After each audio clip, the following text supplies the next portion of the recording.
1949 में आई फिल्म पतंगा का गाना मेरे पिया गए रंगून तो आप सभी को याद होगा। हाँ, इस गाने को शमशाद बेगम ने गाया था। लेकिन इस गाने से एक हस्ती ऐसी भी जुड़ी जो अपने दौर की बहुत खूबसूरत अदाकारा थीं। हम बात कर रहे हैं निगार सुल्ताना की।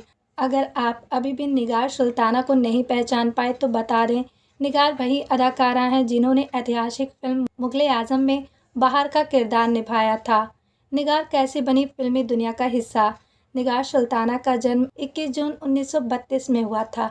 हैदराबाद से ताल्लुक़ रखने वाली निगार सुल्ताना के पिता एक फ़ौजी थे। पिता फ़ौजी थे इसलिए उनकी परवरिश भी ऐसे माहौल में हुई जहाँ पर बालकों को सिर्फ निडरता सिखाई जाती थी।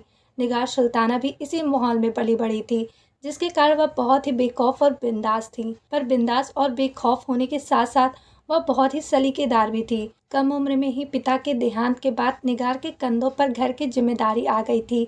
ऐसे में उनके पिता के दोस्त मशहूर कलाकार जगदीश सेठी ने उन्हें परिवार का जिम्मा उठाने की सलाह दी। बाद में अपने भाई से विचार विमर्श करने के बाद निगार ने फिल्मी दुनिया में कदम रखने का फैसला किया। 14 साल की उम्र में निगार ने अपने फिल्मी सफ़र की शुरुआत करने के बाद पीछे मुड़कर नहीं देखा। इसके बाद बेला, नाव, शिकायत, सुनहरे दिन, मिट्टी के खिलौने और मिर्जा गालिब जैसी फिल्मों में अपनी बेहतरीन अदाकारी से सभी को अपना दीवाना बना लिया। अब निगार का फिल्मी सफ़र बुलंदियों पर था।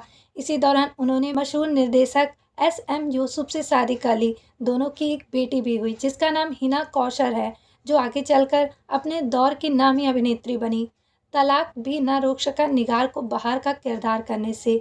यूसुफ और निगार की शादी को अभी कुछ चंद साल ही गुजरे थे कि मशहूर निर्देशक के आसिफ ने निगार को अपनी फिल्म मुगले आजम में बहार का किरदार दे दिया।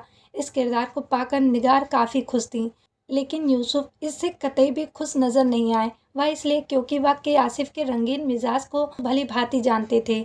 निगार जानती थी कि बहार का किरदार उनके करियर को बुलंदियों पर पहुंचा सकता है, लिहाजा उन्होंने इस किरदार को हर कीमत पर करने की ठान ली। फिल्म मुगले आजम की शूटिंग के दौरान वही हुआ जिसका उनके पूर्व पति यूसुफ को डर था।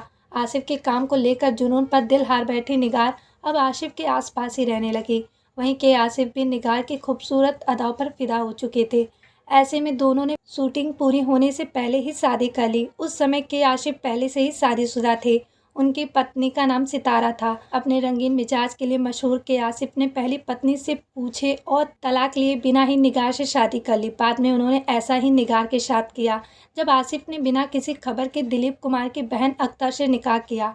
हालांकि शुरू से ही बेखौफ माहौल में रही निगार सितारा की तरह चुप नहीं रही और उन्होंने इस मामले में अपनी आवाज़ बुलंद की। अख्तर से शादी के बाद बिगड़ते माहौल को देख आसिफ ने निगार को तलाक दे दिया, लेकिन अभिनेत्री ने इसके बाद भी हार नहीं मानी और उन्होंने आसिफ के खिलाफ अदालत में शिकायत भी दर्ज करा दी।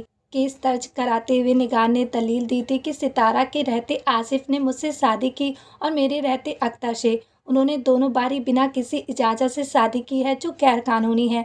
आसिफ को गुनहगार ठहराने वाला यह मामला अदालत में लंबे समय तक चलता रहा। बाद में आसिफ के निधन के बाद निगार को उनकी संपत्ति में हिस्सा लेने के लिए भी काफ़ी कठिनाइयों का सामना करना पड़ा। अपने और अपने बच्चों के हक की जारी इस लड़ाई के लिए उन्होंने कई मुकदमे भी दायर किए। कानूनी दांव-पेच में फंसी निगार ने 70 के दशक तक फिल्मों में काम किया और बाद में एक फर्नीचर की दुकान खोल ली। आसिफ और निगार के 2 बच्चे थे, जबकि पहले पति से उन्हें बेटी हिना हुई थी। निगार ने काफ़ी संघर्षों से अपने तीनों बच्चों का पालन पोषण किया।